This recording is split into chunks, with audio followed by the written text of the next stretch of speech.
माघ मास में पड़ने वाली अमावस्या को मौनी अमावस्या या माघ अमावस्या कहा जाता है। ज्योतिष शास्त्र में मौनी अमावस्या का विशेष महत्व है। पौराणिक मान्यताओं के अनुसार मौनी अमावस्या के दिन देवतागण पवित्र संगम में निवास करते हैं, इसलिए इस दिन गंगा स्नान का विशेष महत्व होता है। इस दिन मौन रहने वाले व्यक्ति को मुनि पद की प्राप्ति होती है। वैदिक ज्योतिष में चंद्रमा को मन का कारक कहा गया है।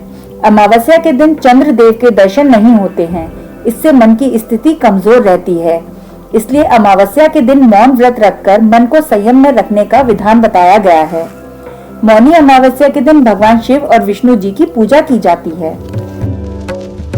पुराणों के अनुसार मौनी अमावस्या के दिन मौन रहने का विशेष महत्व होता है। कहते हैं कि ऐसा करने से देवी देवता प्रसन्न होते हैं। अगर मौन रहना संभव न हो तो माघ अमावस्या के दिन लड़ाई झगड़े से बचना चाहिए। इसके साथ ही इस दिन कटु वचनों को भी नहीं बोलना चाहिए। मौनी अमावस्या का व्रत करने के लिए सुबह नदी, सरोवर या किसी पवित्र कुंड में स्नान करना चाहिए। स्नान के बाद सूर्य देव को अर्घ्य देना चाहिए। इस दिन व्रत रखकर जितना संभव हो मौन रहना चाहिए। इस दिन दान पुण्य का भी खास महत्व होता है। अनाज, वस्त्र, तिल, आंवला, कंबल, पलंग, घी और गौशाला में गाय के लिए भोजन का दान करना चाहिए। आप अमावस्या के दिन गौदान, स्वर्ण दान या भूमि दान भी कर सकते हैं। हर अमावस्या की भांति माघ अमावस्या पर भी पितरों को याद करना चाहिए। मान्यता है कि इस दिन पितरों को तर्पण करने से उन्हें मोक्ष की प्राप्ति होती है। कहा जाता है कि इस दिन किसी भी पवित्र नदी में स्नान करने से और दान करने से सभी पाप धुल जाते हैं। साथ ही इस दिन अगर गाय को आटे में तिल मिलाकर रोटी बनाकर खिलाई जाए तो इससे घर गृहस्थी में सुख शांति बनी रहती है। पौराणिक कथा के अनुसार कांचीपुरी नगर में एक ब्राह्मण देव स्वामी था। उसकी पत्नी धनवती और पुत्री गुणवती थी। ब्राह्मण के 7 पुत्र भी थे। देव स्वामी ने सभी पुत्रों का विवाह करने के बाद पुत्री के विवाह के लिए योग्य वर की तलाश करनी शुरू की।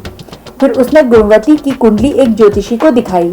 ज्योतिषी ने बताया कि विवाह के समय सप्तपदी होते ही यह कन्या विधवा हो जाएगी। ये सुनकर देवस्वामी दुखी हो गया। उसने उपाय पूछा तो ज्योतिषी ने बताया कि इस योग का निवारण सिंघलद्वीप निवासी सोमा नामक धोबिन को घर बुलाकर उसकी पूजा करने से ही संभव होगा। ये सुनकर देवस्वामी ने अपने सबसे छोटे पुत्र के साथ पुत्री गुणवती को सोमा धोबन के घर भेज दिया। वे दोनों समुद्र तट पर पहुँचे और समुद्र को पार करने का उपाय सोचने लगे, लेकिन कोई उपाय नहीं सूझा तो दोनों भाई बहन भूखे प्यासे एक वट वृक्ष की छांव में उदास होकर बैठ गए। उस वट वृक्ष पर एक गिद्ध का परिवार रहता था। उसके बच्चों ने देखा कि दोनों भाई बहन दिन भर परेशान रहे। जब शाम को गिद्धों की माँ अपने बच्चों के लिए कुछ भोजन लेकर आई और उन्हें खिलाने लगी तो उन बच्चों ने कुछ भी खाया नहीं और वृक्ष के नीचे बैठे भाई बहन की कथा सुनाई। बच्चों की बातें सुनकर गिद्धनी को दया आ गई। उसने दोनों भाई बहन के पास जाकर कहा कि तुम दोनों की इच्छा उसे पता है, तुम दोनों भोजन कर लो। सुबह तुम दोनों को समुद्र पार सोमा के पास पहुंचा दूंगी। ये सुनकर दोनों बेहद खुश हुए। सुबह होते ही गिद्धनी ने उन्हें सोमा के घर पहुंचा दिया। फिर वे सोमा धोबिन को घर लेकर आ गए और उसकी पूजा की, जिसके बाद ब्राह्मण देवस्वामी की पुत्री का विवाह हुआ। लेकिन सप्तपदी होते ही उसके पति की मृत्यु हो गई। तब सोमा ने गुणवती को अपने पुण्य का फल दान कर दिया, जिससे उसका पति जीवित हो उठा। इसके बाद सोमा उन दोनों को आशीर्वाद देकर अपने घर चली गई। सोमा का पुण्य चले जाने से उसके पुत्र, दामाद और पति की मौत हो गई। तब उसने नदी के किनारे स्थित एक पीपल के वृक्ष के नीचे भगवान विष्णु की पूजा की और पीपल की 108 बार परिक्रमा की।